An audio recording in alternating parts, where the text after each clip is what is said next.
The Book of Job. Job chapter 1. In the land of Uz there lived a man whose name was Job. This man was blameless and upright. He feared God and shunned evil. He had 7 sons and 3 daughters, and he owned 7,000 sheep, 3,000 camels, 500 yoke of oxen, and 500 donkeys, and had a large number of servants. He was the greatest man among all the people of the East.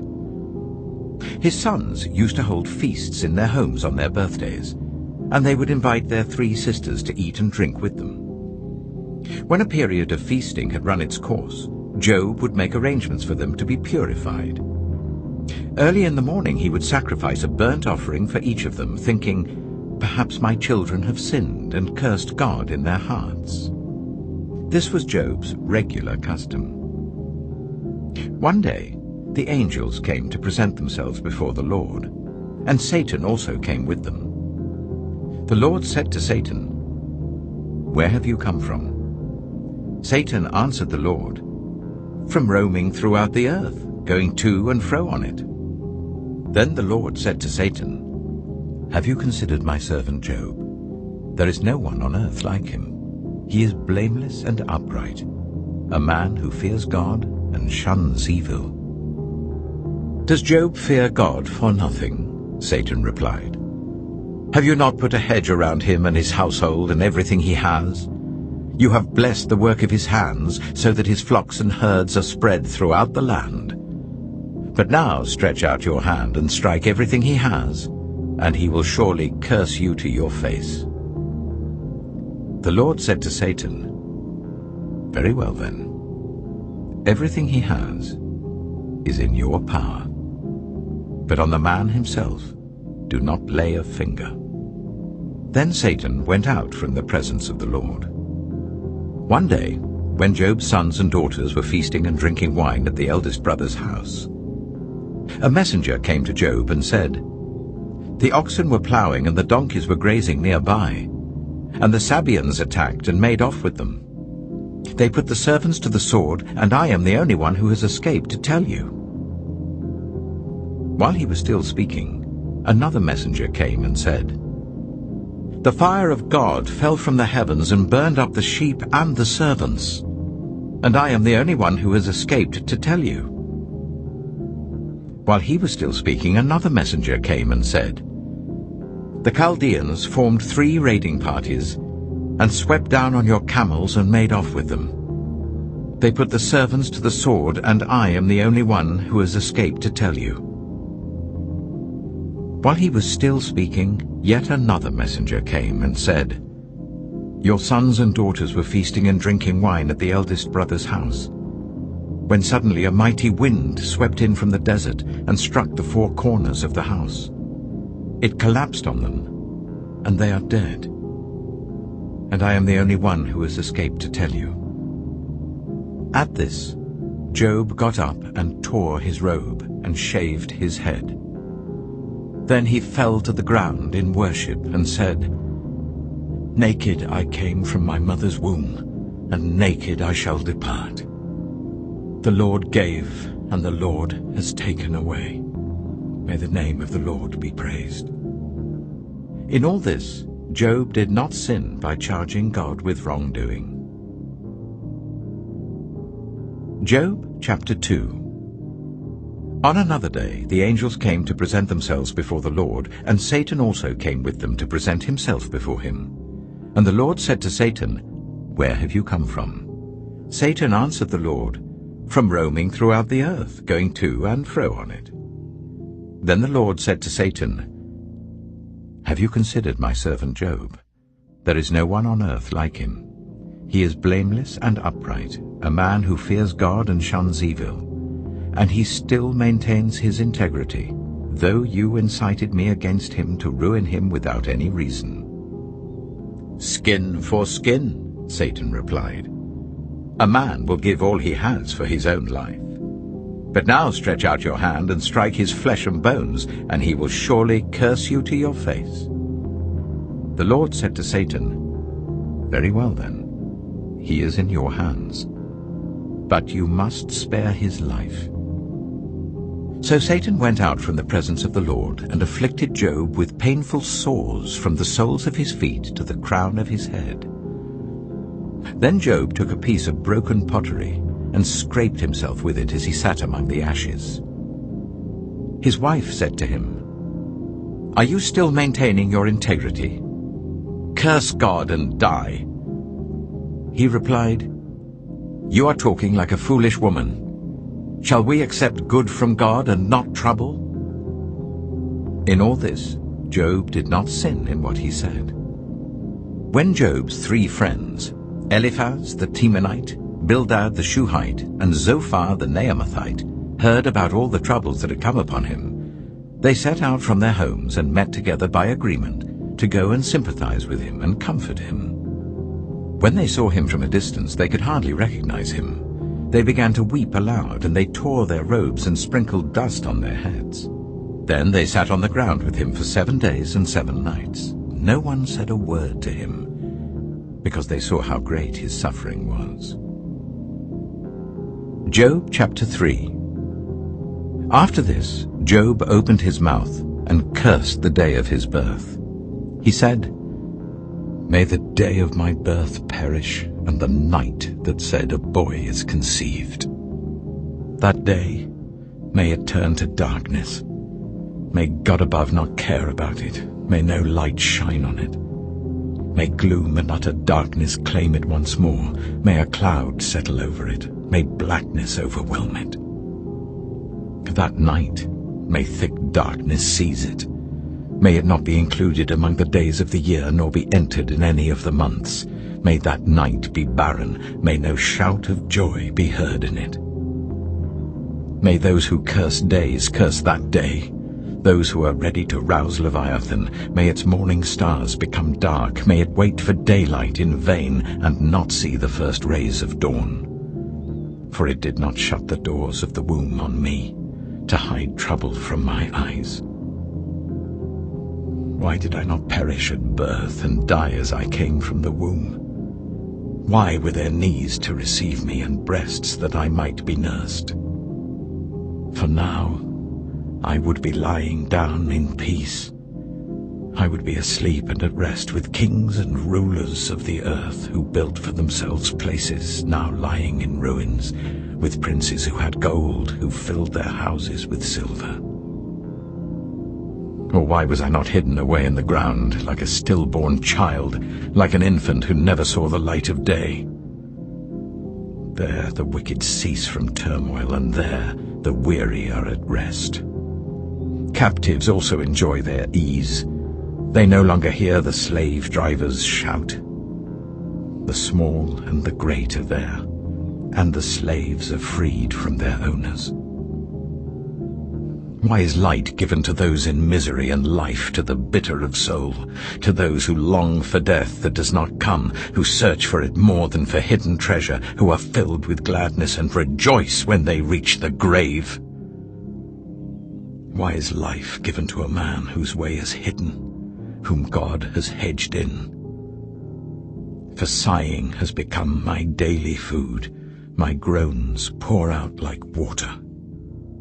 What I feared has come upon me. What I dreaded has happened to me. I have no peace, no quietness. I have no rest, but only turmoil. Job chapter 4. Then Eliphaz the Temanite replied, "If someone ventures a word with you, will you be impatient? But who can keep from speaking? Think how you have instructed many, how you have strengthened feeble hands. Your words have supported those who stumbled, you have strengthened faltering knees. But now trouble comes to you, and you are discouraged. It strikes you, and you are dismayed. Should not your piety be your confidence, and your blameless ways your hope? Consider now, who being innocent has ever perished? Where were the upright ever destroyed? As I have observed, those who plough evil and those who sow trouble reap it. At the breath of God they perish, At the blast of his anger they are no more. The lions may roar and growl, yet the teeth of the great lions are broken. The lion perishes for lack of prey, and the cubs of the lioness are scattered. A word was secretly brought to me. My ears caught a whisper of it. Amid disquieting dreams in the night, when deep sleep falls on people, fear and trembling seized me and made all my bones shake. A spirit glided past my face, and the hair on my body stood on end. It stopped, but I could not tell what it was. A form stood before my eyes, and I heard a hushed voice. Can a mortal be more righteous than God?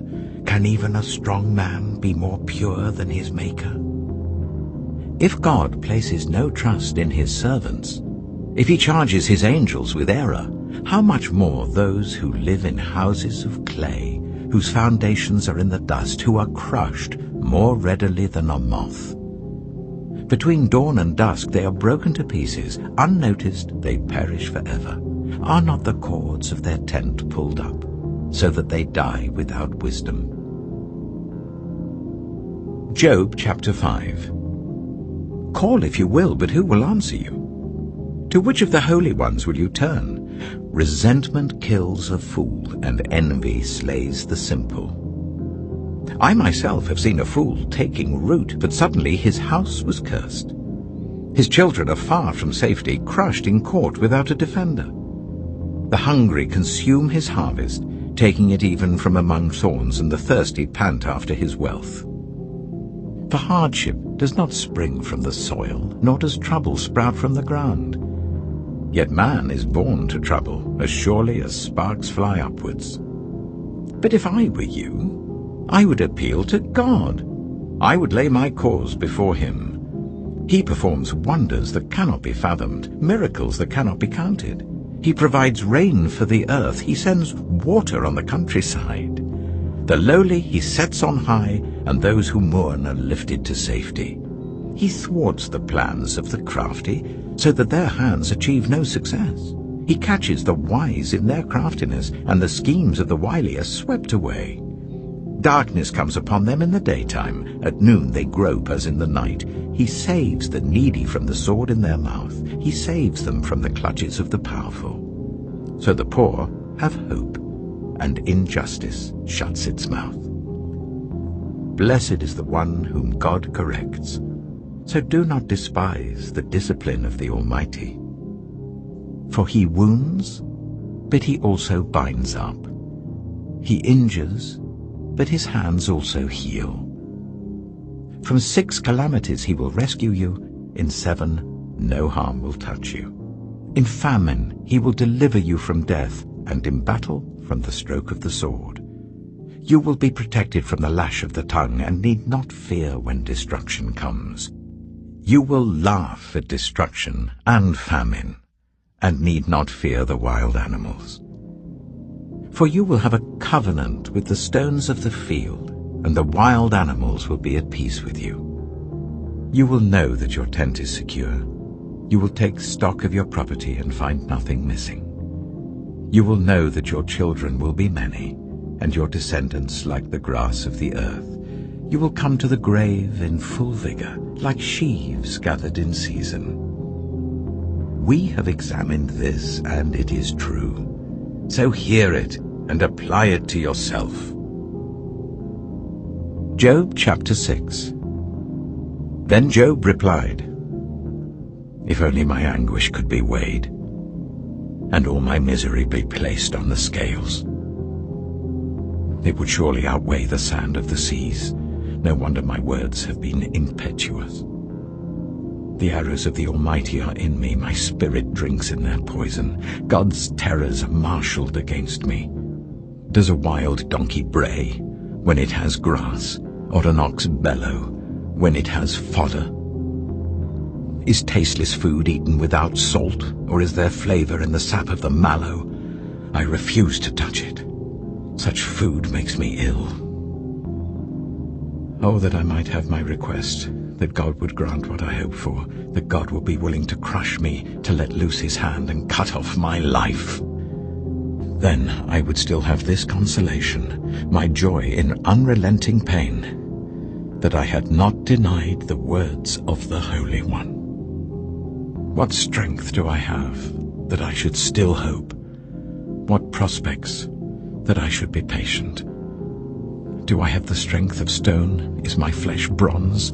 Do I have any power to help myself now that success has been driven from me? Anyone who withholds kindness from a friend forsakes the fear of the Almighty.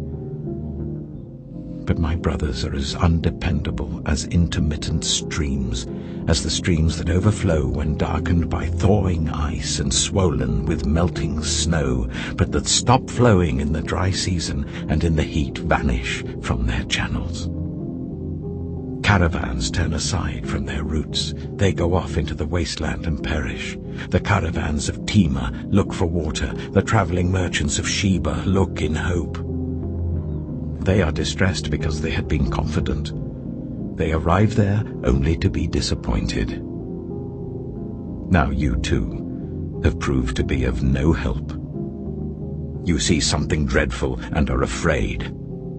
Have I ever said, "Give something on my behalf, pay a ransom for me from your wealth, deliver me from the hand of the enemy, rescue me from the clutches of the ruthless"? Teach me and I will be quiet. Show me where I have been wrong. How painful are honest words. But what do your arguments prove? Do you mean to correct what I say and treat my desperate words as wind?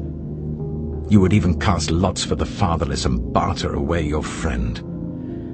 But now be so kind as to look at me. Would I lie to your face? Relent, do not be unjust. Reconsider, for my integrity is at stake. Is there any wickedness on my lips? Can my mouth not discern malice?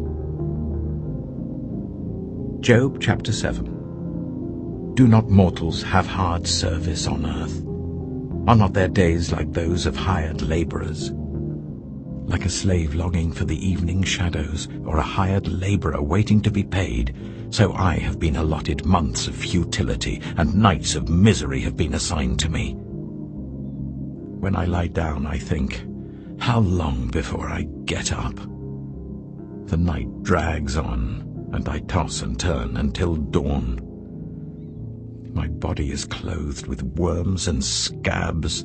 My skin is broken and festering. My days are swifter than a weaver's shuttle, and they come to an end without hope. Remember, O God, that my life is but a breath. My eyes will never see happiness again. The eye that now sees me will see me no longer. You will look for me, but I will be no more. As a cloud vanishes and is gone, so one who goes down to the grave does not return. He will never come to his house again. His place will know him no more. Therefore I will not keep silent. I will speak out in the anguish of my spirit. I will complain in the bitterness of my soul. Am I the sea, or the monster of the deep, that you put me under guard? When I think my bed will comfort me, and my couch will ease my complaint, even then you frighten me with dreams and terrify me with visions, so that I prefer strangling and death rather than this body of mine. I despise my life. I would not live forever. Let me alone. My days have no meaning. What is mankind that you make so much of them, that you give them so much attention, that you examine them every morning and test them every moment? Will you never look away from me, or let me alone even for an instant? If I have sinned, what have I done to you? You who see everything we do. Why have you made me your target? Have I become a burden to you? Why do you not pardon my offenses and forgive my sins? For I shall soon lie down in the dust. You will search for me, but I shall be no more. Job chapter 8. Then Bildad the Shuhite replied, How long will you say such things? Your words are a blustering wind. Does God pervert justice? Does the Almighty pervert what is right? When your children sinned against him, He gave them over to the penalty of their sin. But if you will seek God earnestly and plead with the Almighty, if you are pure and upright even now, He will rouse Himself on your behalf and restore you to your prosperous state. Your beginnings will seem humble, so prosperous will your future be. Ask the former generations and find out what their ancestors learned. For we were born only yesterday and know nothing, and our days on earth are but a shadow. Will they not instruct you and tell you? Will they not bring forth words from their understanding? Can papyrus grow tall where there is no marsh? Can reeds thrive without water? While still growing and uncut, they wither more quickly than grass. Such is the destiny of all who forget God. So perishes the hope of the godless. What they trust in is fragile. What they rely on is a spider's web. They lean on the web, but it gives way. They cling to it, but it does not hold. They are like a well-watered plant in the sunshine, spreading its shoots over the garden. It entwines its roots round a pile of rocks and looks for a place among the stones. But when it is torn from its spot, that place disowns it and says, "I never saw you." Surely its life withers away, and from the soil other plants grow. Surely God does not reject one who is blameless, or strengthen the hands of evildoers. He will yet fill your mouth with laughter and your lips with shouts of joy. Your enemies will be clothed in shame, and the tents of the wicked will be no more. Job chapter 9. Then Job replied, "Indeed, I know that this is true. But how can mere mortals prove their innocence before God? Though they wished to dispute with Him, they could not answer Him once in 1,000 times. His wisdom is profound, His power is vast. Who has resisted Him and come out unscathed? He moves mountains without their knowing it and overturns them in His anger. He shakes the earth from its place and makes its pillars tremble. He speaks to the sun, and it does not shine. He seals off the light of the stars. He alone stretches out the heavens and treads on the waves of the sea. He is the maker of the Bear and Orion, the Pleiades and the constellations of the south. He performs wonders that cannot be fathomed, miracles that cannot be counted. When He passes me, I cannot see Him. When He goes by, I cannot perceive Him. If He snatches away, who can stop Him? Who can say to Him, "What are you doing?" God does not restrain His anger. Even the cohorts of Rahab cowered at His feet. How then can I dispute with Him? How can I find words to argue with Him? Though I were innocent, I could not answer Him. I could only plead with my judge for mercy. Even if I summoned Him and He responded, I do not believe He would give me a hearing. He would crush me with a storm and multiply my wounds for no reason. He would not let me catch my breath, but would overwhelm me with misery. If it is a matter of strength, He is mighty. And if it is a matter of justice, who can challenge Him? Even if I were innocent, my mouth would condemn me. If I were blameless, it would pronounce me guilty. Although I am blameless, I have no concern for myself. I despise my own life. It is all the same. That is why I say, He destroys both the blameless and the wicked. When a scourge brings sudden death, He mocks the despair of the innocent. When a land falls into the hands of the wicked, He blindfolds its judges. If it is not He, then who is it? My days are swifter than a runner. They fly away without a glimpse of joy. They skim past like boats of papyrus, like eagles swooping down on their prey. If I say, I will forget my complaint, I will change my expression and smile, I still dread all my sufferings, for I know You will not hold me innocent. Since I am already found guilty, why should I struggle in vain? Even if I washed myself with soap and my hands with cleansing powder, you would plunge me into a slime pit so that even my clothes would detest me. He is not a mere mortal like me, that I might answer him, that we might confront each other in court. If only there was someone to mediate between us, someone to bring us together, someone to remove God's rod from me, so that his terror would frighten me no more. Then I would speak up without fear of him. But as it now stands with me, I cannot. Job chapter 10. I loathe my very life. Therefore I will give free rein to my complaint and speak out in the bitterness of my soul. I say to God, do not declare me guilty, but tell me what charges you have against me. Does it please you to oppress me, to spurn the work of your hands, while you smile on the plans of the wicked? Do you have eyes of flesh? Do you see as a mortal sees? Are your days like those of a mortal, or your years like those of a strong man, that you must search out my faults and probe after my sin? Though you know that I am not guilty, and that no one can rescue me from your hand. Your hands shaped me and made me. Will you now turn and destroy me? Remember that you molded me like clay. Will you now turn me to dust again?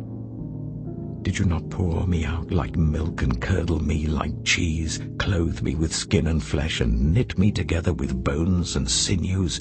You gave me life and showed me kindness, and in your providence watched over my spirit.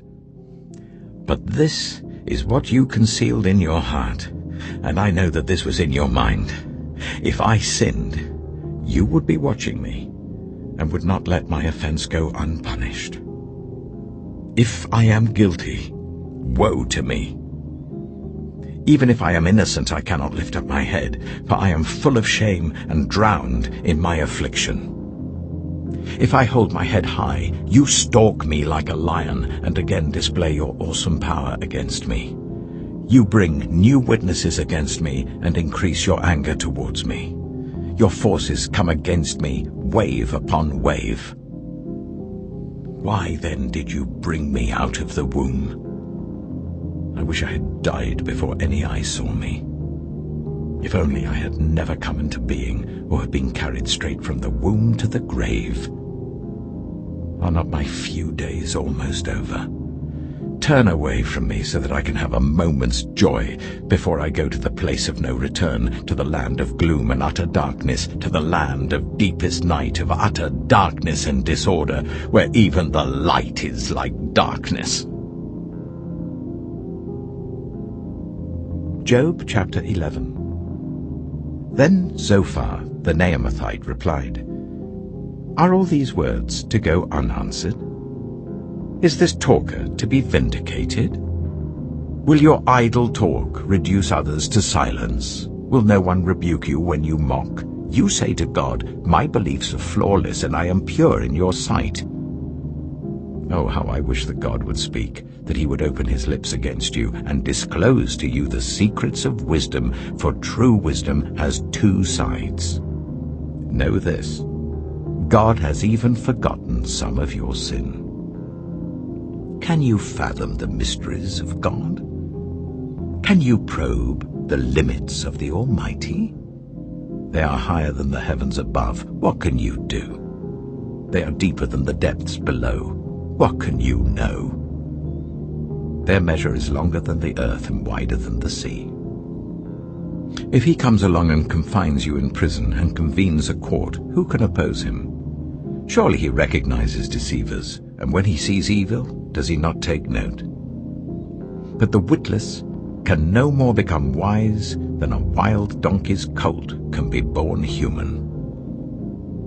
Yet, if you devote your heart to him, and stretch out your hands to him, if you put away the sin that is in your hand and allow no evil to dwell in your tent, then, free of fault, you will lift up your face. You will stand firm and without fear. You will surely forget your trouble, recalling it only as waters gone by. Life will be brighter than noonday, and darkness will become like morning. You will be secure because there is hope. You will look about you and take your rest in safety. You will lie down with no one to make you afraid, and many will court your favor. But the eyes of the wicked will fail, and escape will elude them. Their hope will become a dying gasp. Job chapter 12. Then Job replied, "Doubtless you are the only people who matter, and wisdom will die with you. But I have a mind as well as you. I'm not inferior to you. Who does not know all these things? I have become a laughingstock to my friends, though I called on God and he answered. A mere laughingstock, though righteous and blameless. Those who are at ease have contempt for misfortune, as the fate of those whose feet are slipping. The tents of marauders are undisturbed, and those who provoke God are secure, those whom God has in his hand. But ask the animals, and they will teach you, or the birds in the sky, and they will tell you. Or speak to the earth, and it will teach you, or let the fish in the sea inform you. Which of all these does not know that the hand of the Lord has done this? In his hand is the life of every creature and the breath of all mankind. Does not the ear test words as the tongue tastes food? Is not wisdom found among the aged? Does not long life bring understanding? To God belong wisdom and power. Counsel and understanding are his. What he tears down cannot be rebuilt. Those he imprisons cannot be released. If he holds back the waters, there is drought. If he lets them loose, they devastate the land. To him belong strength and insight. Both deceived and deceiver are his. He leads rulers away stripped and makes fools of judges. He takes off the shackles put on by kings and ties a loincloth around their waist. He leads priests away stripped and overthrows officials long established. He silences the lips of trusted advisers and takes away the discernment of elders. He pours contempt on nobles and disarms the mighty. He reveals the deep things of darkness and brings utter darkness into the light. He makes nations great and destroys them. He enlarges nations and disperses them. He deprives the leaders of the earth of their reason. He makes them wander in a trackless waste. They grope in darkness with no light. He makes them stagger like drunkards. Job chapter 13. My eyes have seen all this. My ears have heard and understood it. What you know, I also know. I'm not inferior to you. But I desire to speak to the Almighty and to argue my case with God. You, however, smear me with lies. You are worthless physicians, all of you. If only you would be altogether silent. For you, that would be wisdom. Hear now my argument. Listen to the pleas of my lips. Will you speak wickedly on God's behalf? Will you speak deceitfully for him? Will you show him partiality? Will you argue the case for God? Would it turn out well if he examined you? Could you deceive him as you might deceive a mortal? He would surely call you to account if you secretly showed partiality. Would not his splendor terrify you? Would not the dread of him fall on you? Your maxims are proverbs of ashes. Your defenses are defenses of clay. Keep silent and let me speak. Then let come to me what may. Why do I put myself in jeopardy and take my life in my hands? Though he slay me, yet will I hope in him. I will surely defend my ways to his face. Indeed, this will turn out for my deliverance, for no godless person would dare come before him. Listen carefully to what I say. Let my words ring in your ears. Now that I have prepared my case, I know I will be vindicated. Can anyone bring charges against me? If so, I will be silent and die. Only grant me these two things, God, and then I will not hide from you. Withdraw your hand far from me, and stop frightening me with your terrors. Then summon me and I will answer, or let me speak, and you reply to me. How many wrongs and sins have I committed? Show me my offense and my sin. Why do you hide your face and consider me your enemy? Will you torment a wind-blown leaf? Will you chase after dry chaff? For you write down bitter things against me and make me reap the sins of my youth. You fasten my feet in shackles. You keep close watch on all my paths by putting marks on the soles of my feet. So man wastes away like something rotten, like a garment eaten by moths. Job chapter 14. Mortals, born of woman, are of few days and full of trouble. They spring up like flowers and wither away, like fleeting shadows. They do not endure. Do you fix your eye on them? Will you bring them before you for judgment? Who can bring what is pure from the impure? No one. A person's days are determined. You have decreed the number of his months and have set limits he cannot exceed. So look away from him and let him alone, till he has put in his time like a hired laborer. At least there is hope for a tree. If it is cut down, it will sprout again, and its new shoots will not fail. Its roots may grow old in the ground, and its stump die in the soil, yet at the scent of water it will bud and put forth shoots like a plant. But a man dies and is laid low. He breathes his last and is no more. As the water of a lake dries up, or a riverbed becomes parched and dry, so he lies down and does not rise. Till the heavens are no more, people will not awake or be roused from their sleep. If only you would hide me in the grave, and conceal me till your anger has passed. If only you would set me a time and then remember me. If someone dies, will they live again? All the days of my hard service I will wait for my renewal to come. You will call, and I will answer you. You will long for the creature your hands have made. Surely then you will count my steps, but not keep track of my sin. My offenses will be sealed up in a bag. You will cover over my sin.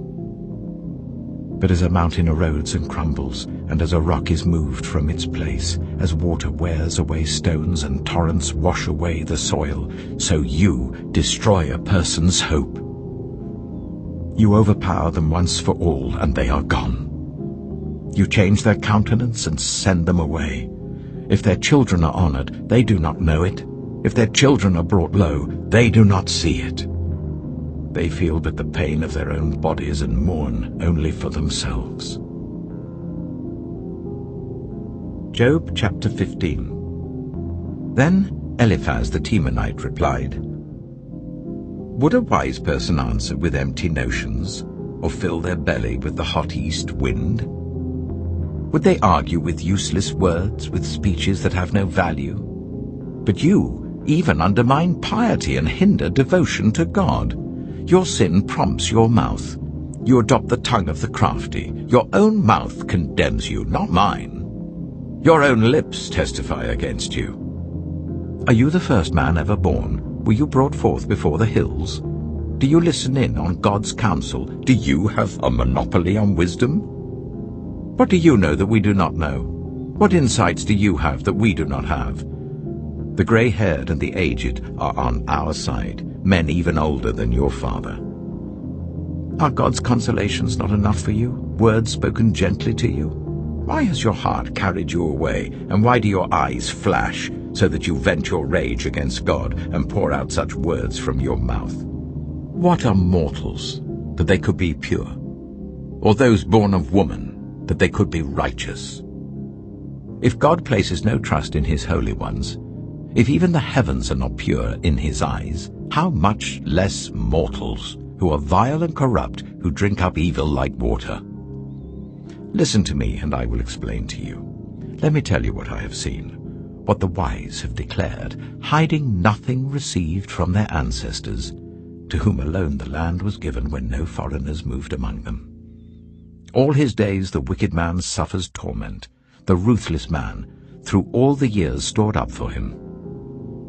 Terrifying sounds fill his ears. When all seems well, marauders attack him. He despairs of escaping the realm of darkness. He is marked for the sword. He wanders about for food like a vulture. He knows the day of darkness is at hand. Distress and anguish fill him with terror.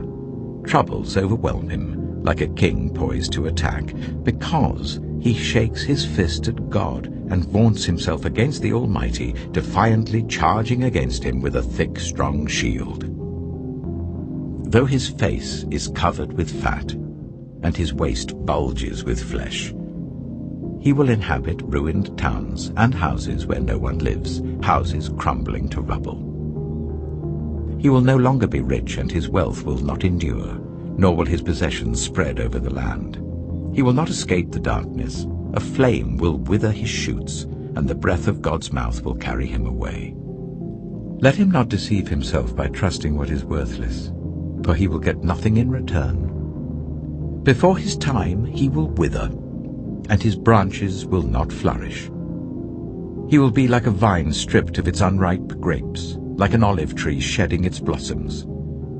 For the company of the godless will be barren, and fire will consume the tents of those who love bribes. They conceive trouble and give birth to evil. Their womb fashions deceit. Job chapter 16. Then Job replied, I have heard many things like these. You're miserable comforters, all of you. Will your long-winded speeches never end? What ails you that you keep on arguing? I also could speak like you if you were in my place. I could make fine speeches against you and shake my head at you. But my mouth would encourage you. Comfort from my lips would bring you relief. Yet if I speak, my pain is not relieved, and if I refrain, it does not go away. Surely, God, you have worn me out. You have devastated my entire household. You have shriveled me up, and it has become a witness. My gauntness rises up and testifies against me. God assails me and tears me in his anger and gnashes his teeth at me. My opponent fastens on me his piercing eyes. People open their mouths to jeer at me. They strike my cheek in scorn and unite together against me. God has turned me over to the ungodly and thrown me into the clutches of the wicked. All was well with me, but he shattered me. He seized me by the neck and crushed me. He has made me his target. His archers surround me. Without pity, he pierces my kidneys and spills my gall on the ground.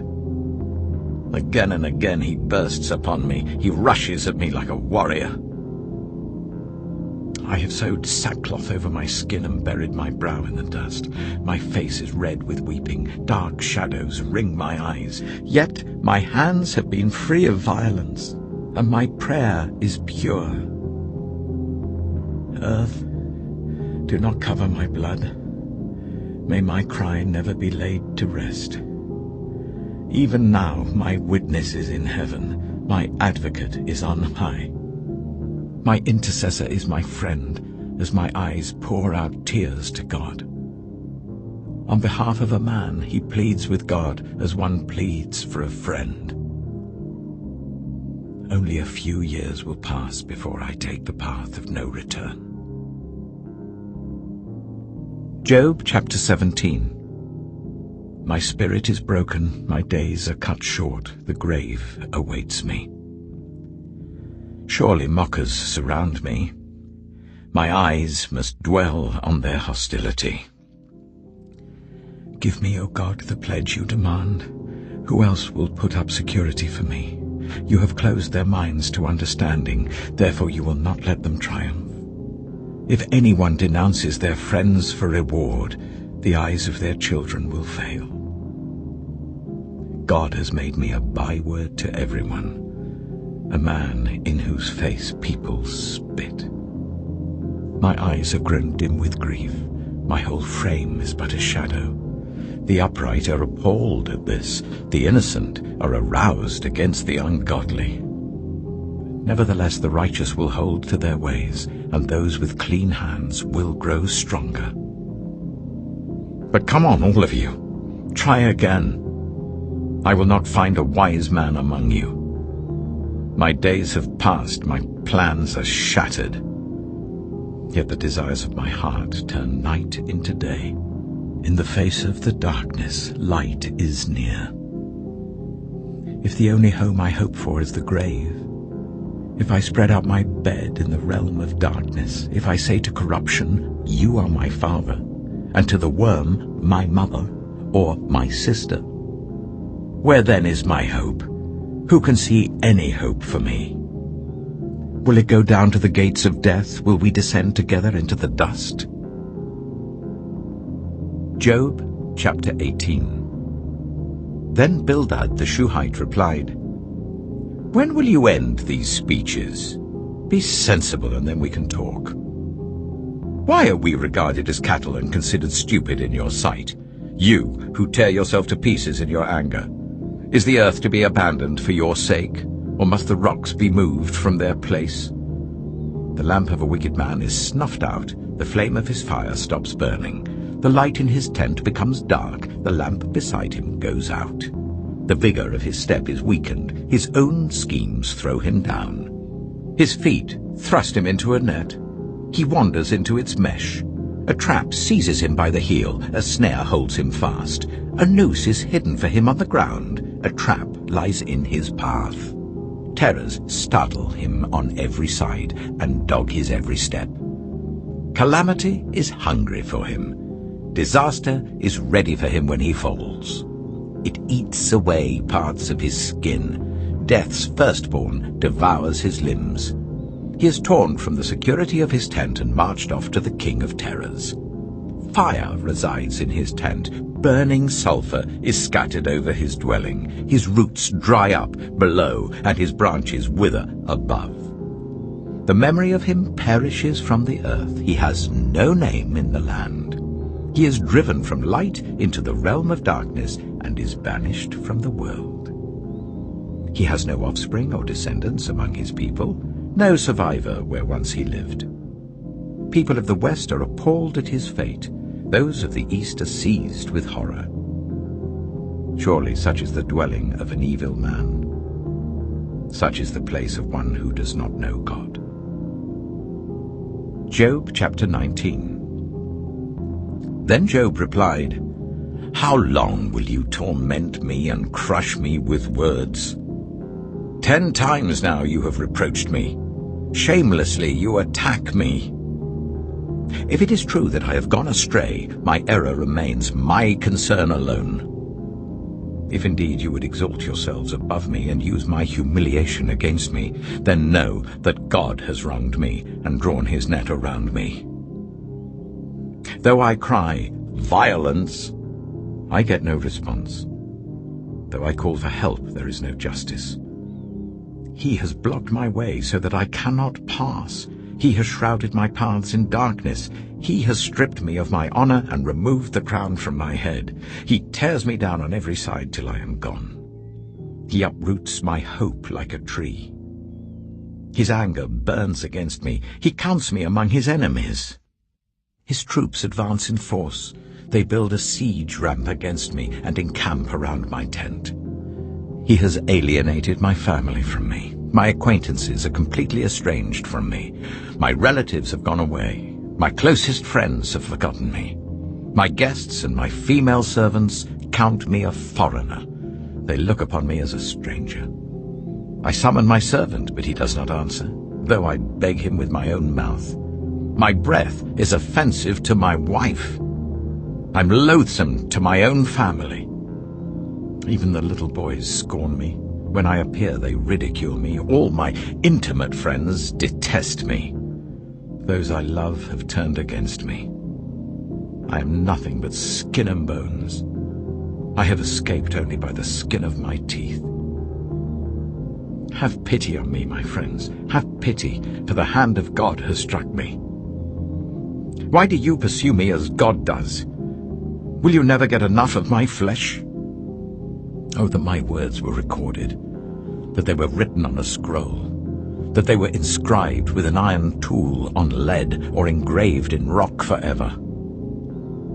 I know that my Redeemer lives, and that in the end he will stand on the earth.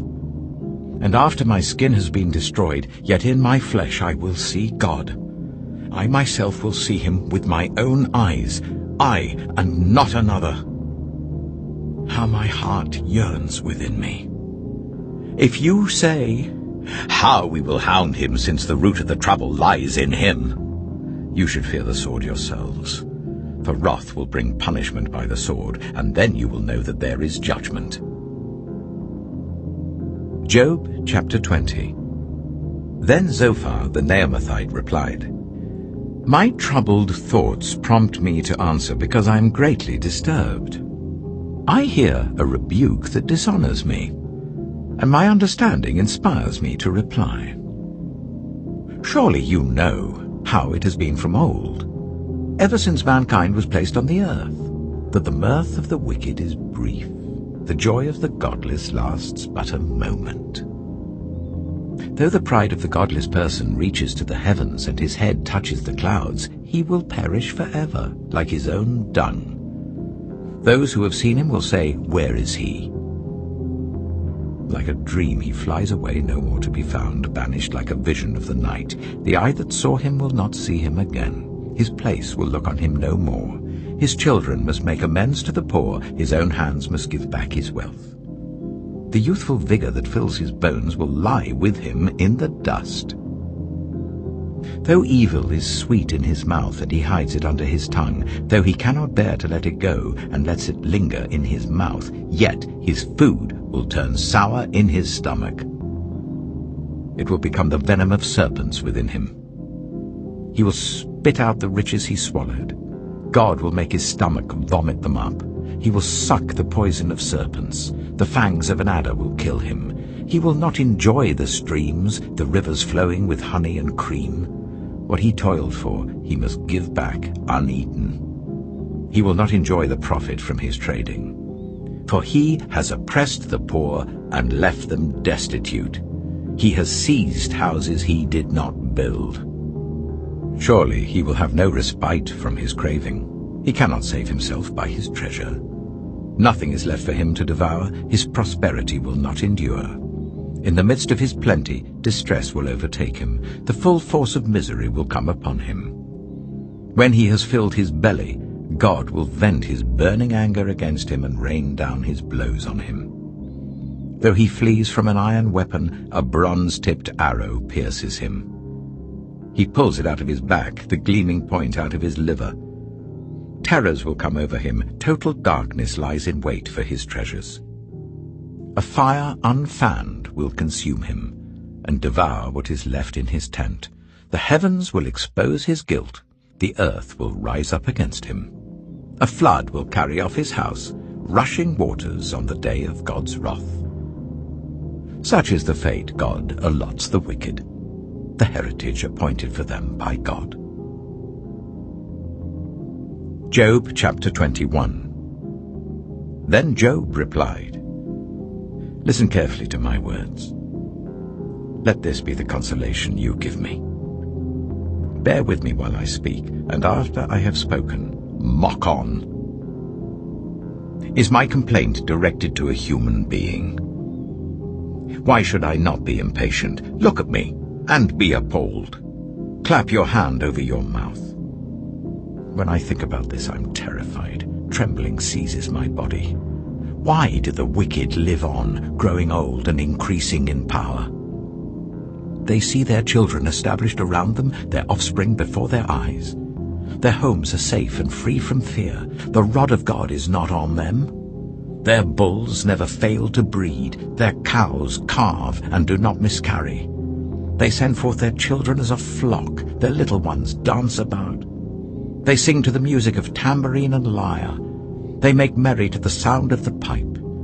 They spend their years in prosperity and go down to the grave in peace.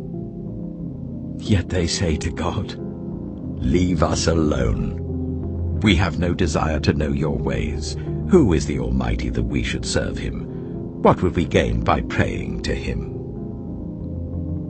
But their prosperity is not in their own hands. So I stand aloof from the plans of the wicked.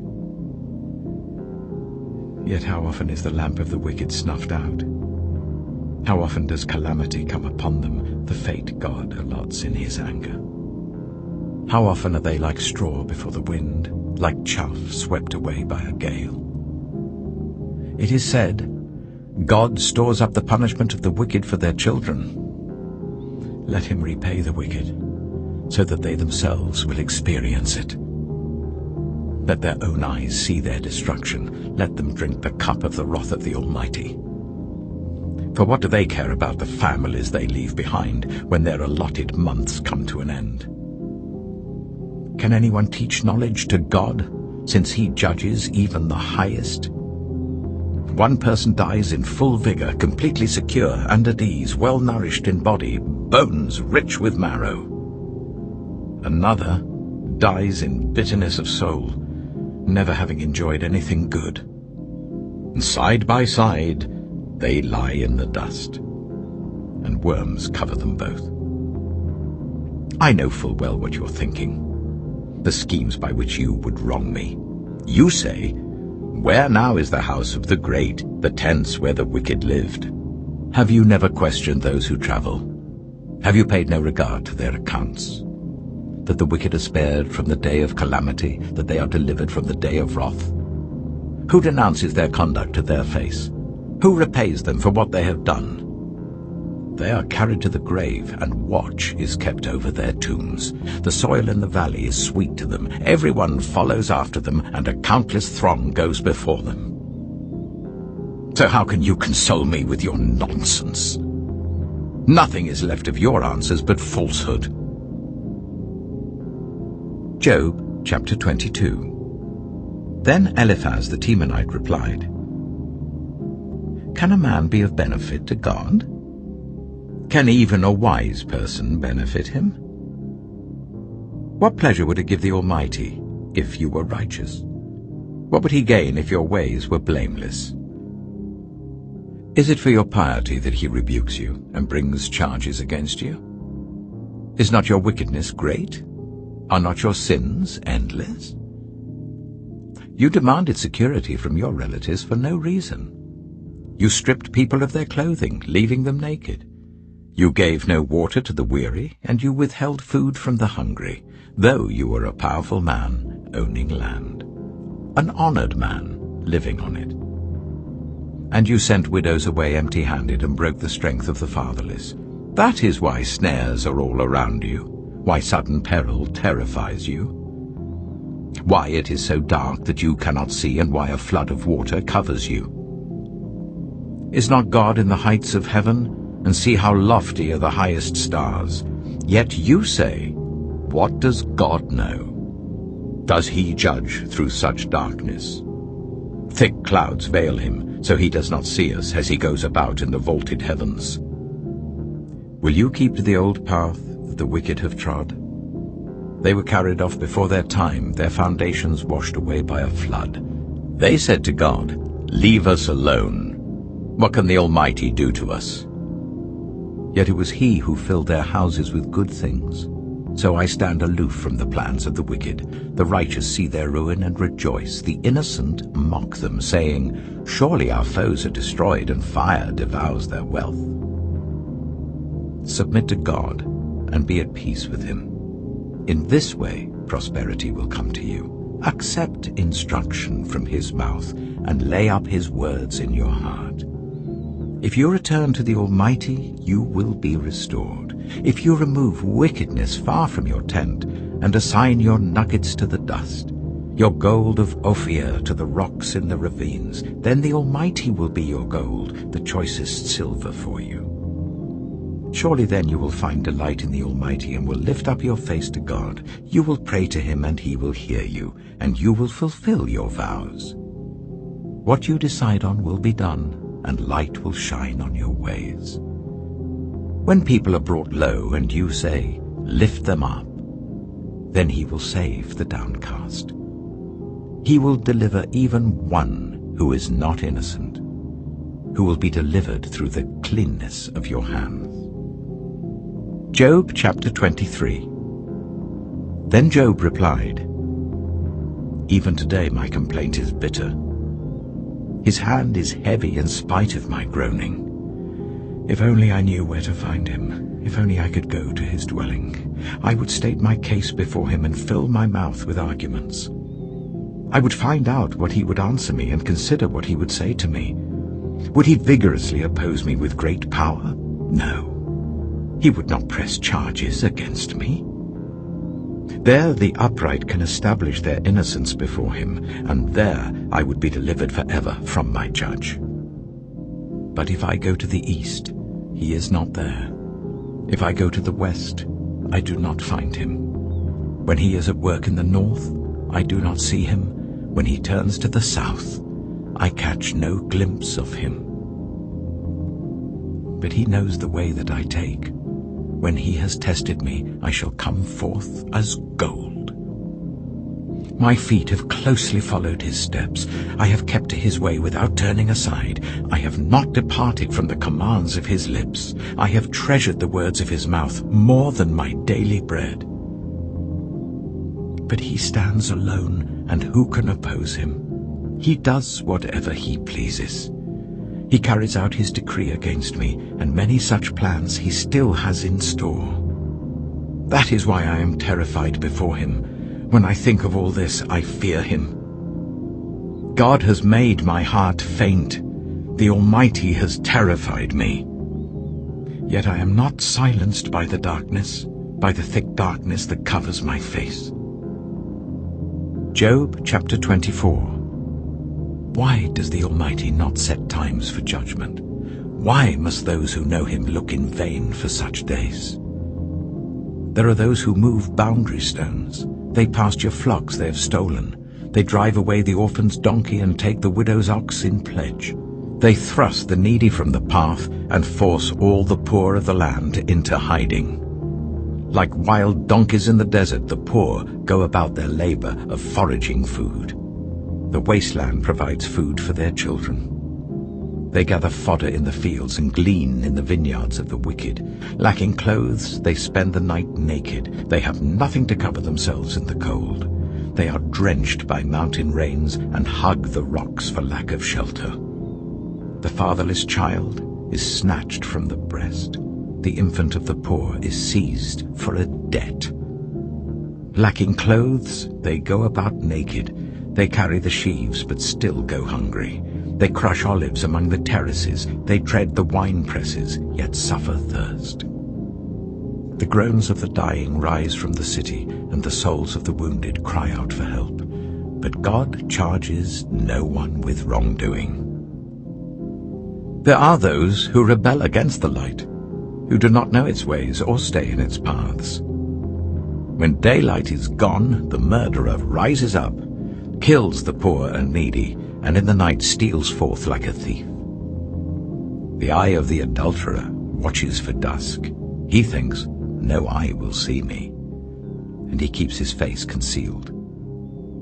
In the dark, thieves break into houses, but by day they shut themselves in. They want nothing to do with the light. For all of them, midnight is their morning. They make friends with the terrors of darkness. Yet they are foam on the surface of the water.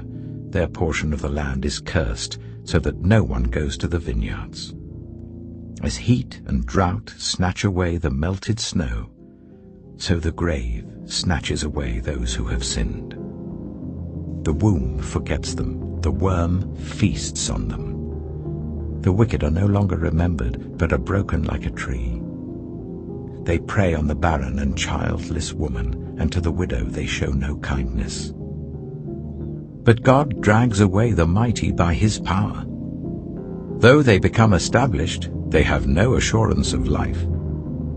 He may let them rest in a feeling of security, but his eyes are on their ways. For a little while they are exalted, and then they are gone. They are brought low and gathered up like all others. They are cut off like ears of corn. If this is not so, who can prove me false and reduce my words to nothing? Job chapter 25. Then Bildad the Shuhite replied, Dominion and awe belong to God. He establishes order in the heights of heaven. Can his forces be numbered? On whom does his light not rise? How then can a mortal be righteous before God? How can one born of woman be pure? If even the moon is not bright and the stars are not pure in his eyes, how much less a mortal, who is but a maggot, a human being, who is only a worm. Job chapter 26. Then Job replied, How you have helped the powerless! How you have saved the arm that is feeble! What advice you have offered to one without wisdom! And what great insight you have displayed! Who has helped you utter these words, and whose spirit spoke from your mouth? The dead are in deep anguish, those beneath the waters and all that live in them. The realm of the dead is naked before God. Destruction lies uncovered. He spreads out the northern skies over empty space. He suspends the earth over nothing. He wraps up the waters in his clouds, yet the clouds do not burst under their weight. He covers the face of the full moon, spreading his clouds over it. He marks out the horizon on the face of the waters for a boundary between light and darkness. The pillars of the heavens quake, aghast at his rebuke. By his power he churned up the sea. By his wisdom he cut Rahab to pieces. By his breath the skies became fair. His hand pierced the gliding serpent. And these are but the outer fringe of his works. How faint the whisper we hear of him! Who then can understand the thunder of his power? Job chapter 27. And Job continued his discourse. As surely as God lives, who has denied me justice, the Almighty who has made my life bitter. As long as I have life within me, the breath of God in my nostrils, my lips will not say anything wicked, and my tongue will not utter lies. I will never admit you are in the right.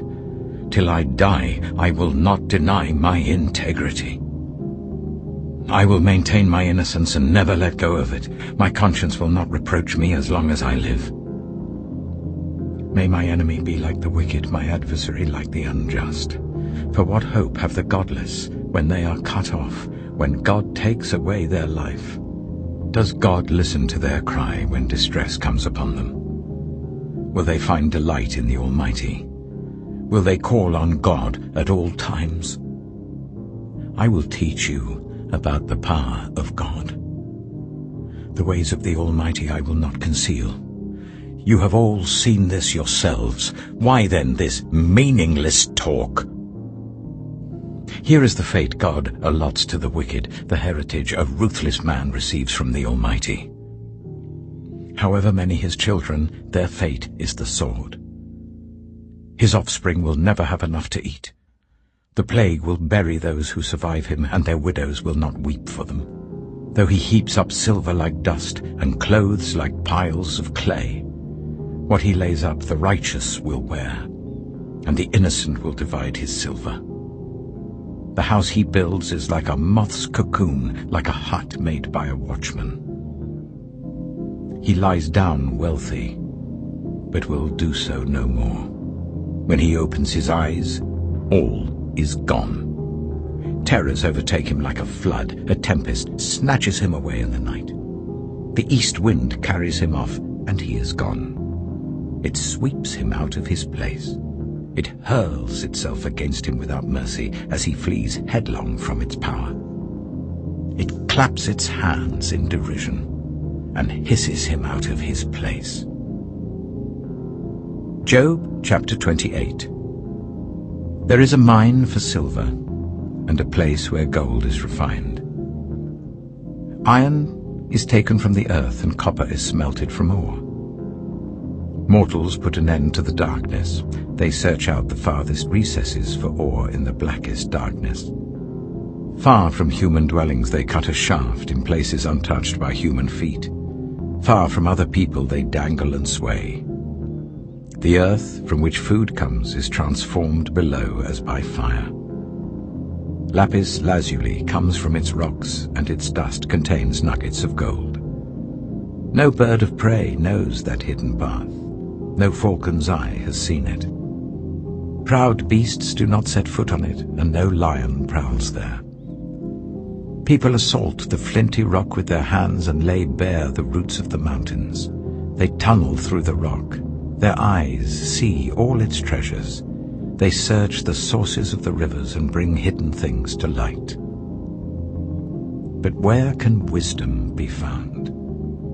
Where does understanding dwell? No mortal comprehends its worth. It cannot be found in the land of the living. The deep says, "It is not in me." The sea says, "It is not with me." It cannot be bought with the finest gold, nor can its price be weighed out in silver. It cannot be bought with the gold of Ophir, with precious onyx or lapis lazuli. Neither gold nor crystal can compare with it, nor can it be had for jewels of gold. Coral and jasper are not worthy of mention. The price of wisdom is beyond rubies. The topaz of Cush cannot compare with it. It cannot be bought with pure gold. Where then does wisdom come from? Where does understanding dwell? It is hidden from the eyes of every living thing, concealed even from the birds in the sky. Destruction and death say, only a rumor of it has reached our ears. God understands the way to it, and he alone knows where it dwells. For he views the ends of the earth and sees everything under the heavens. When he established the force of the wind and measured out the waters, when he made a decree for the rain and a path for the thunderstorm, then he looked at wisdom and appraised it. He confirmed it and tested it. And he said to the human race, "The fear of the Lord, that is wisdom, and to shun evil is understanding." Job chapter 29. Job continued his discourse. How I long for the months gone by, for the days when God watched over me, when his lamp shone on my head, and by his light I walked through darkness. Oh, for the days when I was in my prime, when God's intimate friendship blessed my house, when the Almighty was still with me and my children were around me, when my path was drenched with cream, and the rock poured out for me streams of olive oil. When I went to the gate of the city and took my seat in the public square, the young men saw me and stepped aside, and the old men rose to their feet. The chief men refrained from speaking and covered their mouths with their hands. The voices of the nobles were hushed, and their tongues stuck to the roof of their mouths. Whoever heard me spoke well of me, and those who saw me commended me. Because I rescued the poor who cried for help, and the fatherless who had none to assist them. The one who was dying blessed me. I made the widow's heart sing. I put on righteousness as my clothing, justice was my robe and my turban. I was eyes to the blind and feet to the lame. I was a father to the needy. I took up the case of the stranger. I broke the fangs of the wicked and snatched the victims from their teeth. I thought, I shall die in my own house, my days as numerous as the grains of sand. My roots will reach to the water, and the dew will lie all night on my branches. My glory will not fade. The bow will be ever new in my hand. People listened to me expectantly, waiting in silence for my counsel. After I had spoken, they spoke no more. My words fell gently on their ears. They waited for me as for showers, and drank in my words as the spring rain. When I smiled at them, they scarcely believed it. The light of my face was precious to them. I chose the way for them and sat as their chief. I dwelt as a king among his troops. I was like one who comforts mourners. Job chapter 30. But now they mock me, men younger than I, whose fathers I would have disdained to put with my sheepdogs. Of what use was the strength of their hands to me, since their vigor had gone from them? Haggard from want and hunger, they roamed the parched land in desolate wastelands at night. In the brush they gathered salt herbs, and their food was the root of the broom bush. They were banished from human society, shouted at as if they were thieves. They were forced to live in the dry stream beds, among the rocks and in holes in the ground. They brayed among the bushes and huddled in the undergrowth. A base and nameless brood, they were driven out of the land. And now those young men mock me in song. I have become a byword among them. They detest me and keep their distance. They do not hesitate to spit in my face. Now that God has unstrung my bow and afflicted me, they throw off restraint in my presence. On my right, the tribe attacks. They lay snares for my feet. They build their siege ramps against me. They break up my road. They succeed in destroying me. No one can help him, they say. They advance as through a gaping breach. Amid the ruins they come rolling in. Terrors overwhelm me. My dignity is driven away as by the wind. My safety vanishes like a cloud. And now my life ebbs away. Days of suffering grip me.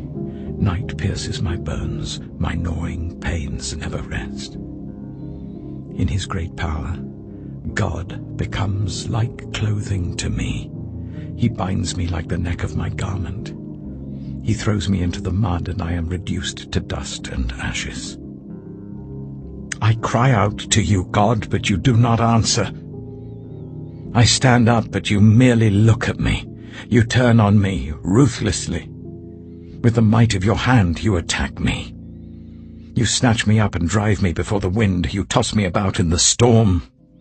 I know you will bring me down to death, to the place appointed for all the living.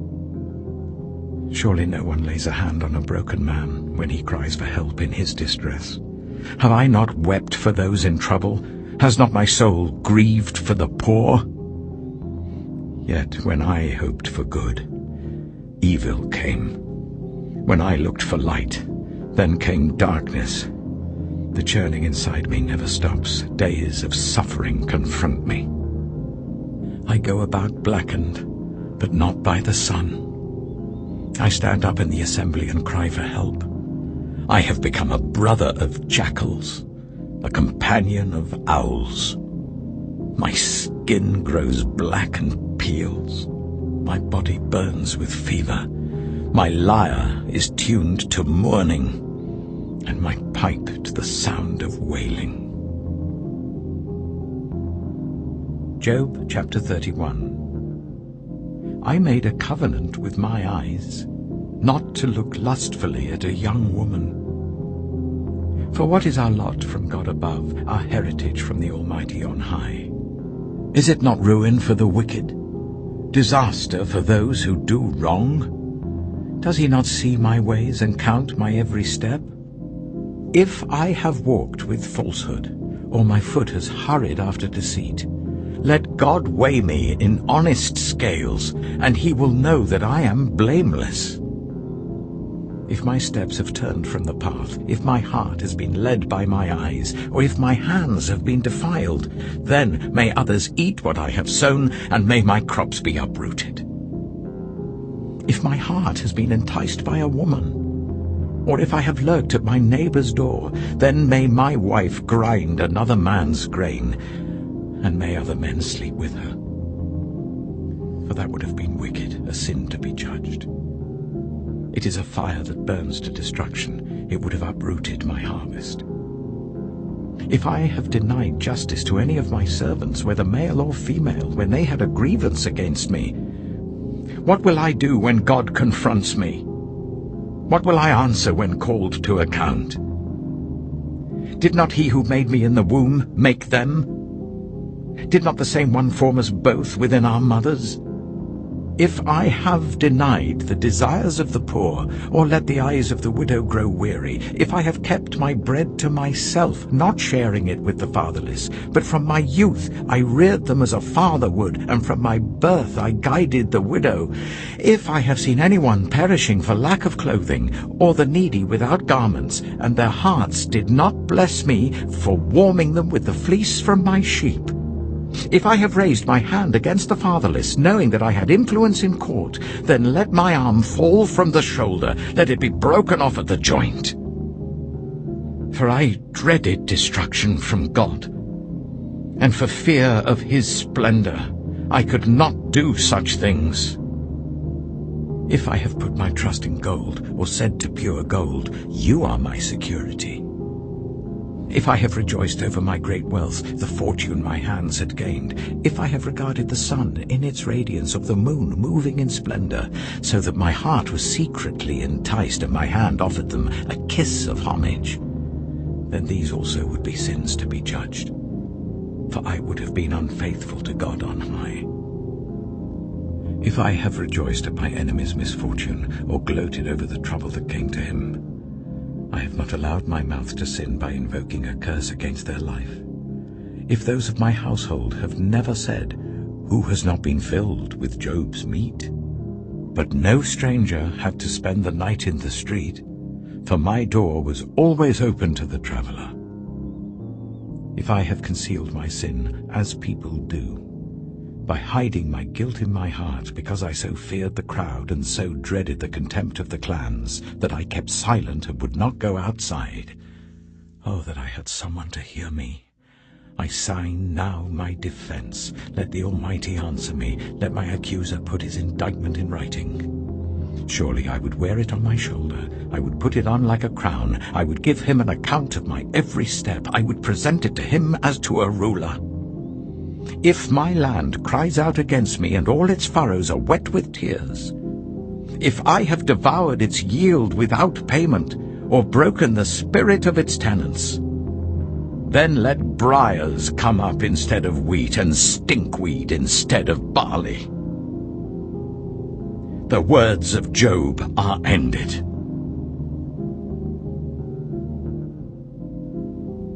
Job chapter 32. So these three men stopped answering Job, because he was righteous in his own eyes.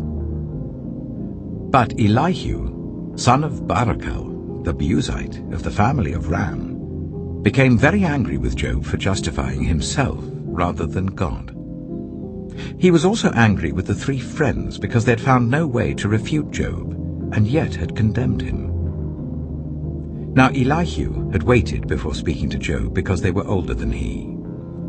But when he saw that the three men had nothing more to say, his anger was aroused. So Elihu, son of Barachel the Buzite, said, "I am young in years, and you are old. That is why I was fearful, not daring to tell you what I know. I thought age should speak, advanced years should teach wisdom. But it is the spirit in a person, the breath of the Almighty, that gives them understanding. It is not only the old who are wise, not only the aged who understand what is right. Therefore I say, listen to me. I too will tell you what I know. I waited while you spoke. I listened to your reasoning. While you were searching for words, I gave you my full attention. But not one of you has proved Job wrong. None of you has answered his arguments. Do not say, "We have found wisdom." Let God, not a man, refute him. But Job has not marshaled his words against me, and I will not answer him with your arguments. They are dismayed and have no more to say. Words have failed them. Must I wait, now that they are silent, now that they stand there with no reply? I too will have my say. I too will tell what I know. For I am full of words, and the spirit within me compels me. Inside I'm like bottled-up wine, like new wineskins ready to burst. I must speak and find relief. I must open my lips and reply. I will show no partiality, nor will I flatter anyone. For if I were skilled in flattery, my Maker would soon take me away. Job chapter 33. But now, Job, listen to my words. Pay attention to everything I say. I am about to open my mouth. My words are on the tip of my tongue. My words come from an upright heart. My lips sincerely speak what I know. The Spirit of God has made me. The breath of the Almighty gives me life. Answer me then, if you can. Stand up and argue your case before me. I am the same as you, in God's sight. I too am a piece of clay. No fear of me should alarm you, nor should my hand be heavy on you. But you have said in my hearing, I heard the very words, I am pure, I have done no wrong. I am clean and free from sin. Yet God has found fault with me. He considers me his enemy. He fastens my feet in shackles. He keeps close watch on all my paths. But I tell you, in this you are not right. For God is greater than any mortal. Why do you complain to him that he responds to no one's words? For God does speak, now one way, now another, though no one perceives it. In a dream, in a vision of the night, when deep sleep falls on people as they slumber in their beds, he may speak in their ears and terrify them with warnings, to turn them from wrongdoing and keep them from pride, to preserve them from the pit, their lives from perishing by the sword. Or someone may be chastened on a bed of pain, with constant distress in their bones, so that their body finds food repulsive and their soul loathes the choicest meal. Their flesh wastes away to nothing, and their bones, once hidden, now stick out. They draw near to the pit, and their life to the messengers of death. Yet if there is an angel at their side, a messenger, 1 out of 1,000, sent to tell them how to be upright, and he is gracious to that person and says to God, spare them from going down to the pit. I have found a ransom for them. Let their flesh be renewed like a child's. Let them be restored as in the days of their youth. Then that person can pray to God and find favor with him. They will see God's face and shout for joy. He will restore them to full well-being. And they will go to others and say, I have sinned, and I have perverted what is right, but I did not get what I deserved. God has delivered me from going down to the pit, and I shall live to enjoy the light of life. God does all these things to a person, twice, even 3 times, to turn them back from the pit, that the light of life may shine on them. Pay attention, Job, and listen to me. Be silent, and I will speak. If you have anything to say, answer me. Speak up, for I want to vindicate you. But if not, then listen to me. Be silent, and I will teach you wisdom. Job chapter 34. Then Elihu said, Hear my words, you wise men. Listen to me, you men of learning. For the ear tests words as the tongue tastes food. Let us discern for ourselves what is right. Let us learn together what is good. Job says, I am innocent, but God denies me justice. Although I am right, I am considered a liar. Although I am guiltless, his arrow inflicts an incurable wound. Is there anyone like Job who drinks scorn like water? He keeps company with evildoers, he associates with the wicked, for he says, there is no profit in trying to please God. So listen to me, you men of understanding. Far be it from God to do evil, from the Almighty to do wrong. He repays everyone for what they have done. He brings on them what their conduct deserves. It is unthinkable that God would do wrong, that the Almighty would pervert justice. Who appointed him over the earth? Who put him in charge of the whole world? If it were his intention and he withdrew his spirit and breath, all humanity would perish together and mankind would return to the dust. If you have understanding, hear this. Listen to what I say. Can someone who hates justice govern? Will you condemn the just and mighty one? Is he not the one who says to kings, you are worthless, and to nobles, you are wicked? Who shows no partiality to princes and does not favor the rich over the poor, for they are all the work of his hands? They die in an instant, in the middle of the night. The people are shaken and they pass away. The mighty are removed without human hand. His eyes are on the ways of mortals. He sees their every step. There is no deep shadow, no utter darkness where evildoers can hide. God has no need to examine men further, that they should come before him for judgment. Without inquiry, he shatters the mighty and sets up others in their place. Because he takes note of their deeds, he overthrows them in the night and they are crushed. He punishes them for their wickedness where everyone can see them, because they turned from following him and had no regard for any of his ways. They caused the cry of the poor to come before him so that he heard the cry of the needy. But if he remains silent, who can condemn him? If he hides his face, who can see him? Yet he is over individual and nation alike, to keep the godless from ruling, from laying snares for the people. Suppose someone says to God, I am guilty but will offend no more. Teach me what I cannot see. If I have done wrong, I will not do so again. Should God then reward you on your terms when you refuse to repent? You must decide, not I. So tell me what you know. Men of understanding declare, wise men who hear me say to me, Job speaks without knowledge, his words lack insight. Oh, that Job might be tested to the uttermost for answering like a wicked man. To his sin he adds rebellion. Scornfully he claps his hands among us and multiplies his words against God. Job chapter 35. Then Elihu said, Do you think this is just? You say, I am in the right, not God. Yet you ask him, what profit is it to me, and what do I gain by not sinning?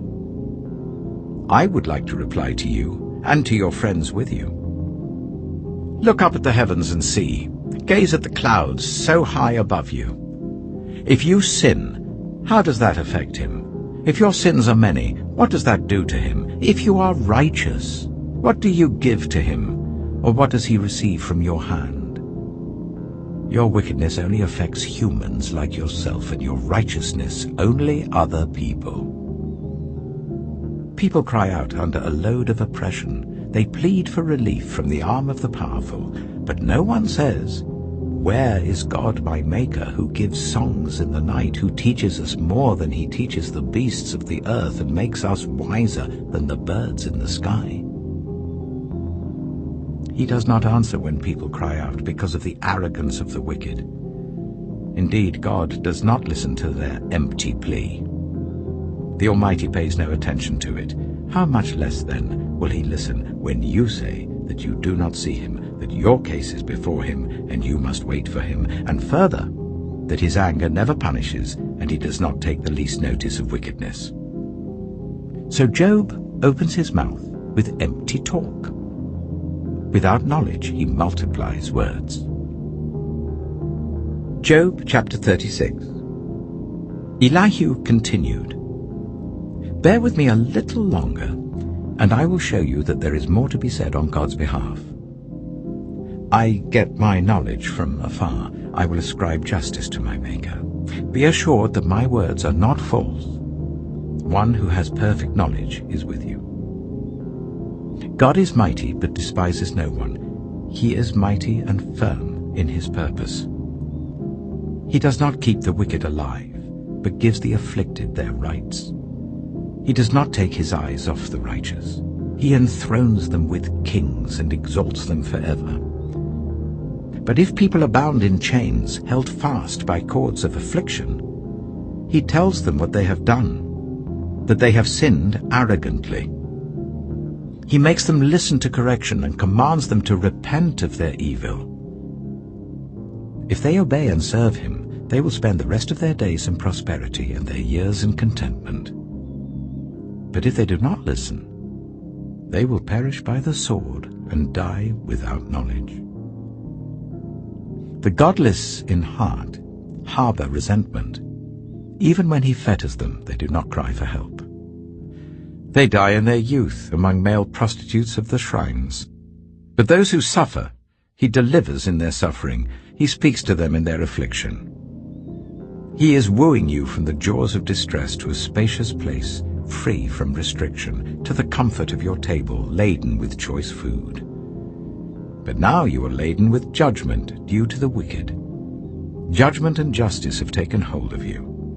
Be careful that no one entices you by riches. Do not let a large bribe turn you aside. Would your wealth, or even all your mighty efforts, sustain you, so you would not be in distress?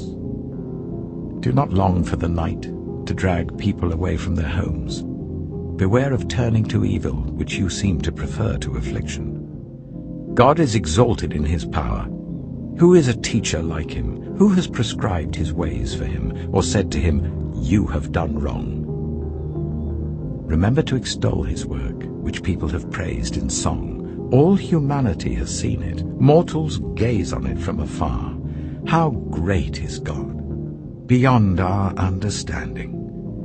The number of his years is past finding out. He draws up the drops of water which distill as rain to the streams. The clouds pour down their moisture and abundant showers fall on mankind. Who can understand how he spreads out the clouds, how he thunders from his pavilion? See how he scatters his lightning about him, bathing the depths of the sea. This is the way he governs the nations and provides food in abundance. He fills his hands with lightning and commands it to strike its mark. His thunder announces the coming storm. Even the cattle make known its approach. Job chapter 37. At this, my heart pants and leaps from its place. Listen. Listen to the roar of his voice, to the rumbling that comes from his mouth. He unleashes his lightning beneath the whole heaven and sends it to the ends of the earth. After that comes the sound of his roar.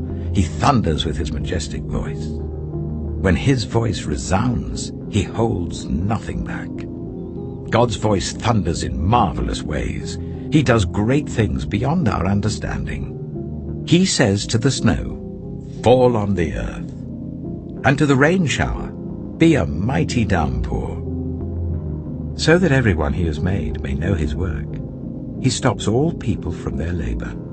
The animals take cover, they remain in their dens. The tempest comes out from its chamber, the cold from the driving winds. The breath of God produces ice, and the broad waters become frozen. He loads the clouds with moisture. He scatters his lightning through them. At his direction, they swirl around over the face of the whole earth to do whatever he commands them. He brings the clouds to punish people, or to water his earth and show his love. Listen to this, Job. Stop and consider God's wonders. Do you know how God controls the clouds and makes his lightning flash? Do you know how the clouds hang poised, those wonders of him who is perfect in knowledge? You who swelter in your clothes when the land lies hushed under the south wind, can you join him in spreading out the skies, hard as a mirror of cast bronze? Tell us what we should say to him. We cannot draw up our case because of our darkness. Should he be told that I want to speak? Would anyone ask to be swallowed up? Now no one can look at the sun, bright as it is in the skies, after the wind has swept them clean. Out of the north he comes in golden splendor. God comes in awesome majesty. The Almighty is beyond our reach and exalted in power. In his justice and great righteousness he does not oppress. Therefore people revere him. For does he not have regard for all the wise in heart? Job chapter 38. Then the Lord spoke to Job out of the storm. He said, Who is this that obscures my plans with words without knowledge? Brace yourself like a man. I will question you, and you shall answer me. Where were you when I laid the earth's foundation? Tell me if you understand. Who marked off its dimensions? Surely you know. Who stretched a measuring line across it? On what were its footings set? Or who laid its cornerstone, while the morning stars sang together and all the angels shouted for joy? Who shut up the sea behind doors when it burst forth from the womb? When I made the clouds its garment and wrapped it in thick darkness, when I fixed limits for it and set its doors and bars in place, when I said, This far you may come and no farther. Here is where your proud waves halt. Have you ever given orders to the morning, or shown the dawn its place, that it might take the earth by the edges and shake the wicked out of it? The earth takes shape like clay under a seal. Its features stand out like those of a garment. The wicked are denied their light, and their upraised arm is broken. Have you journeyed to the springs of the sea, or walked in the recesses of the deep? Have the gates of death been shown to you? Have you seen the gates of the deepest darkness? Have you comprehended the vast expanses of the earth? Tell me if you know all this. What is the way to the abode of light? And where does darkness reside?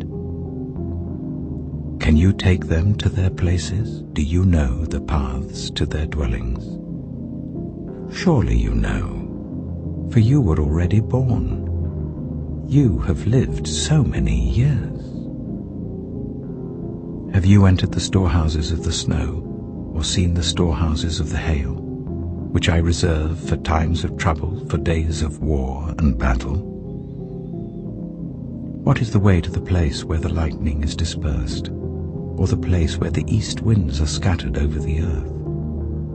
Who cuts a channel for the torrents of rain, and a path for the thunderstorm, to water a land where no one lives, an uninhabited desert, to satisfy a desolate wasteland, and make it sprout with grass? Does the rain have a father? Who fathers the drops of dew? From whose womb comes the ice? Who gives birth to the frost from the heavens, when the waters become hard as stone, when the surface of the deep is frozen? Can you bind the chains of the Pleiades? Can you loosen Orion's belt? Can you bring forth the constellations in their seasons, or lead out the bear with its cubs?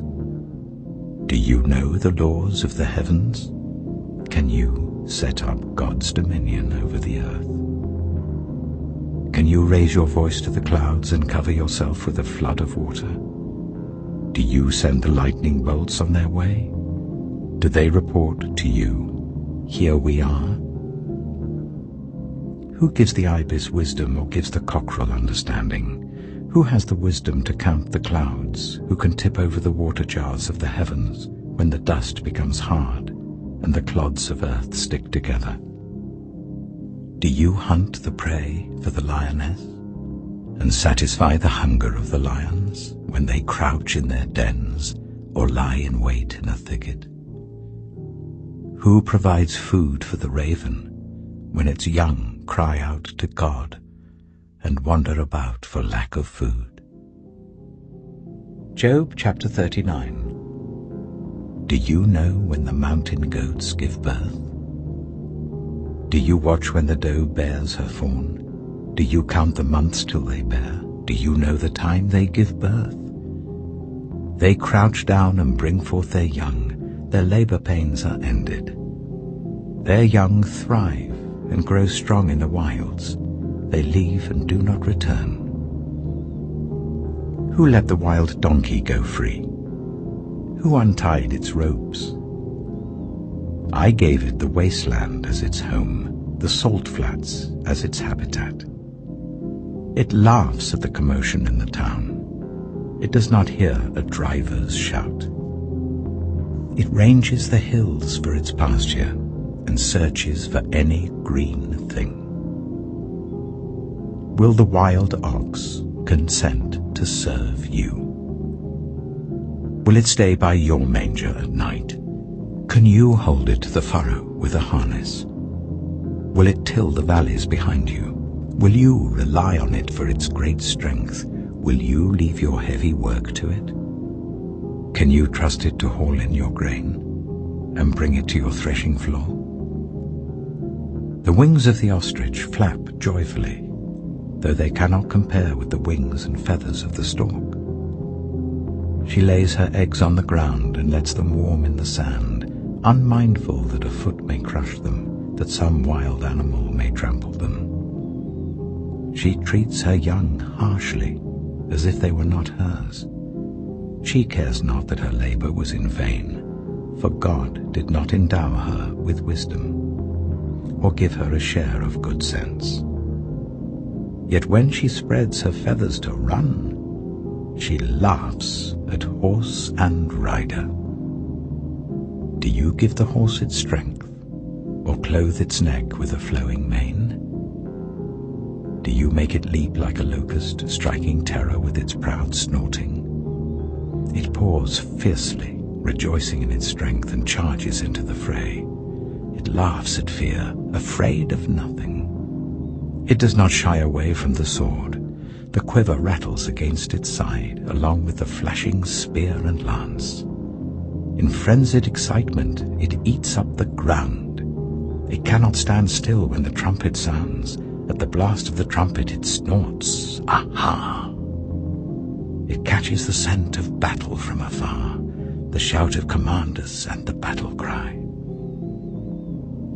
Does the hawk take flight by your wisdom and spread its wings towards the south? Does the eagle soar at your command and build its nest on high? It dwells on a cliff and stays there at night. A rocky crag is its stronghold. From there it looks for food. Its eyes detect it from afar. Its young ones feast on blood, and where the slain are, there it is. Job chapter 40. The Lord said to Job, Will the one who contends with the Almighty correct him?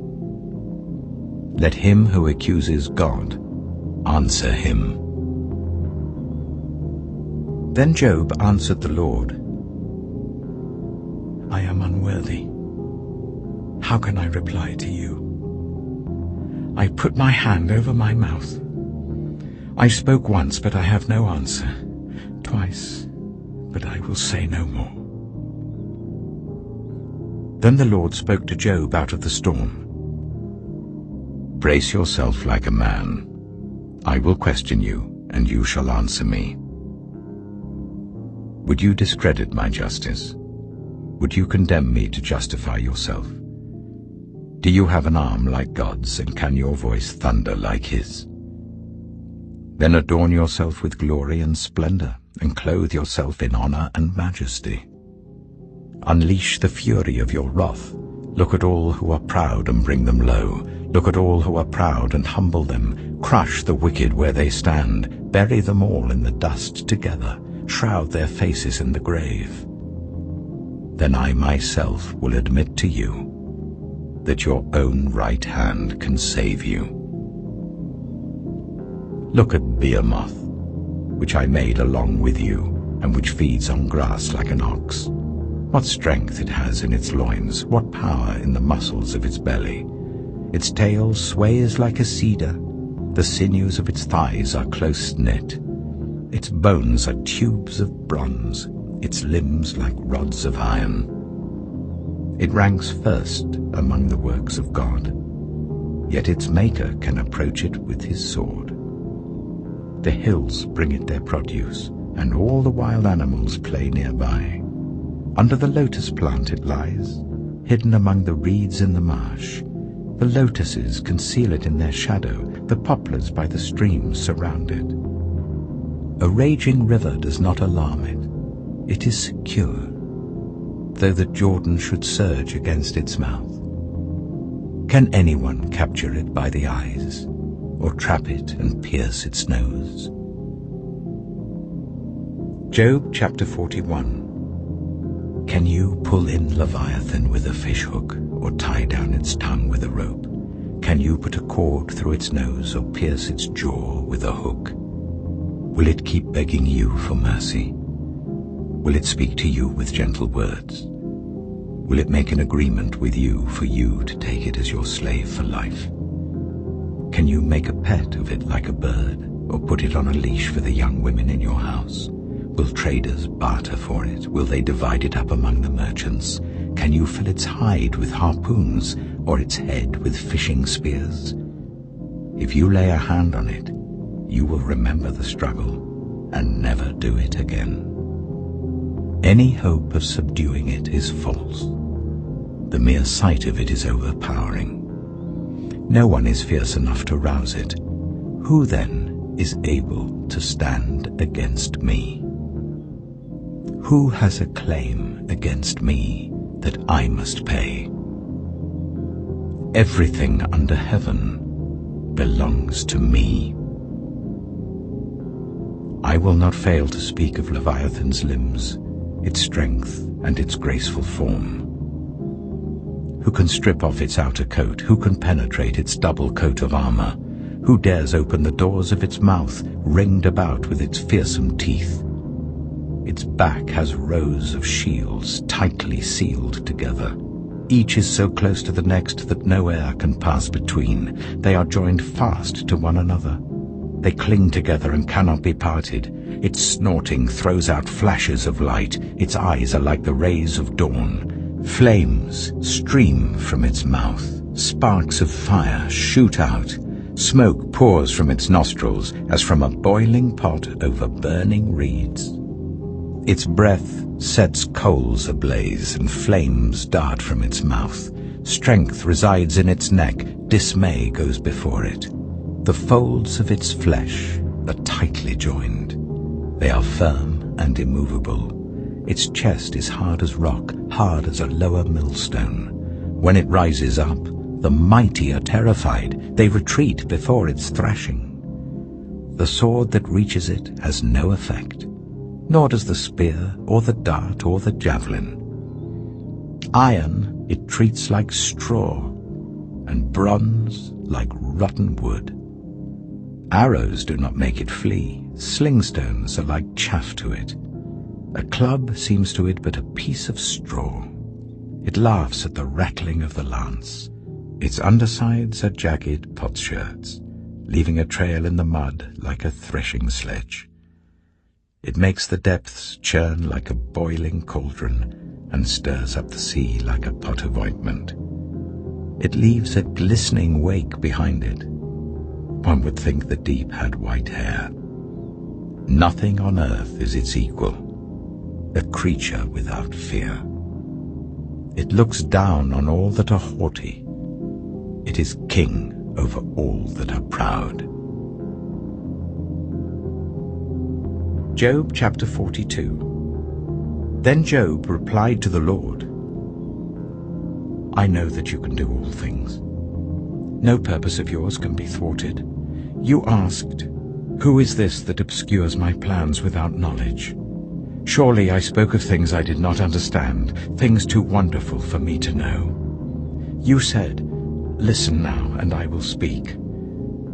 I will question you, and you shall answer me. My ears had heard of you, but now my eyes have seen you. Therefore I despise myself and repent in dust and ashes. After the Lord had said these things to Job, he said to Eliphaz the Temanite, I am angry with you and your 2 friends, because you have not spoken the truth about me as my servant Job has.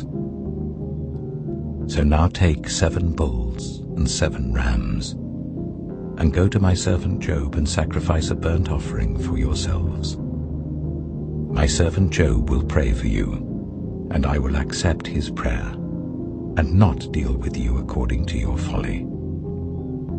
You have not spoken the truth about me, as my servant Job has. So Eliphaz the Temanite, Bildad the Shuhite, and Zophar the Naamathite did what the Lord told them, and the Lord accepted Job's prayer. After Job had prayed for his friends, the Lord restored his fortunes and gave him twice as much as he had before. All his brothers and sisters, and everyone who had known him before, came and ate with him in his house. They comforted and consoled him over all the trouble the Lord had brought on him, and each one gave him a piece of silver and a gold ring. The Lord blessed the latter part of Job's life more than the former part.